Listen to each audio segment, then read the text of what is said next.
Pour la finale, catégorie 5 litres, Bertrand, c'est la catégorie où on retrouve Jacques Villeneuve. Oui, Jacques Villeneuve qui a connu beaucoup d'ennuis avec son embarcation, des ennuis de moteur et aussi on a modifié la coque de son embarcation et le départ, regardez le décompte dans 13 secondes. Il faut que les bateaux ne soient pas traversés avant ce décompte pour avoir un départ parfait. Départ parfait, ce qui indique donc à 0, on pourra franchir la ligne d'arrivée. Et voilà, c'est fait maintenant, juste à temps. Ben, quel excellent départ. Et il y en a des embarcations. On parle de 10 embarcations au total pour cette finale catégorie 5 litres, qui est un petit peu ce qu'on peut dire qui est la catégorie sœur de la classe Grand Prix. Oui, la classe Grand Prix qui est la classe reine.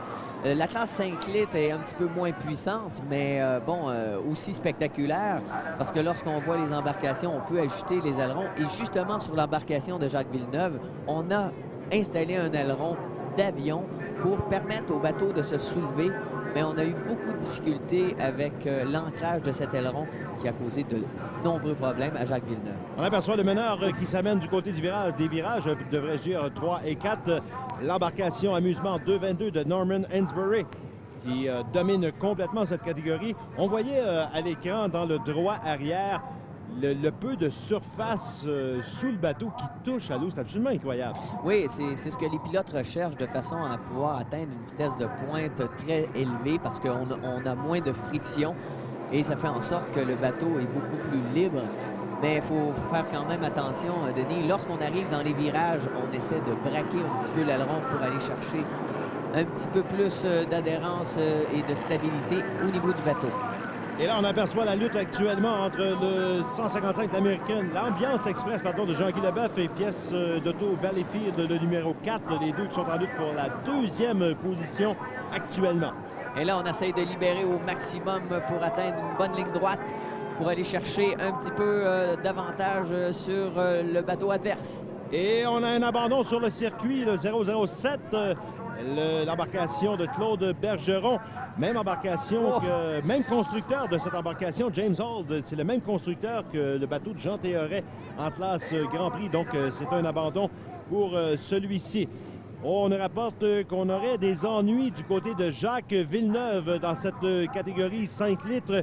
Jacques Villeneuve qui doit retraiter au puits de ravitaillement. Voilà ce qui s'est passé. Des ennuis avec l'aileron avant, niveau central qui a cédé sous une mauvaise vague. On y revient dans quelques instants à RDS Motorisé Quaker State. C'est de Valleyfield, l'édition 2000. Jacques Villeneuve qui a eu des ennuis juste avant la pause. On écoute ses commentaires dans les puits. Oui, bien, aérodynamique, c'est l'eau, malheureusement. C'est une vague très cochonne dans le coin 3 et 4. C'est pareil pour tout le monde, je le sais, mais les autres n'ont peut-être pas le même aileron qu'on a, nous. On a un aileron un peu comme une aile d'avion qui pivote en plein centre. Et une vague est tapée sur l'avant de l'aileron et a fait pivoter l'aileron. Et même, ça a tapé tellement fort que ça a défoncé le devant des deux pontons.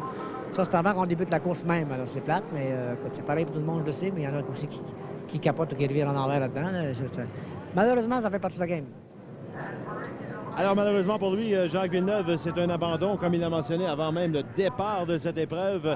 Ben, plusieurs diront que cette fois-ci, ce n'est pas un mur, mais c'est une vague. Oui, on peut même parler de crevaison dans le cas de Jacques Villeneuve, parce que bon, c'est pas une crevaison pneumatique, mais la coque qui tout simplement cède. Et oh là, on voit justement, ça c'est à la reprise juste avant l'incident de Jacques Villeneuve. On a vu un bateau pouvoir passer par l'extérieur, mais malheureusement, on a tourné trop serré, on a ralenti trop sa vitesse et on s'est fait repasser, Denis. Et là, on est engagé dans le dernier tour de cette épreuve finale 5 litres pour le Amusement 222 de Norman Ainsbury qui domine complètement cette catégorie 5 litres, du moins dans cette finale.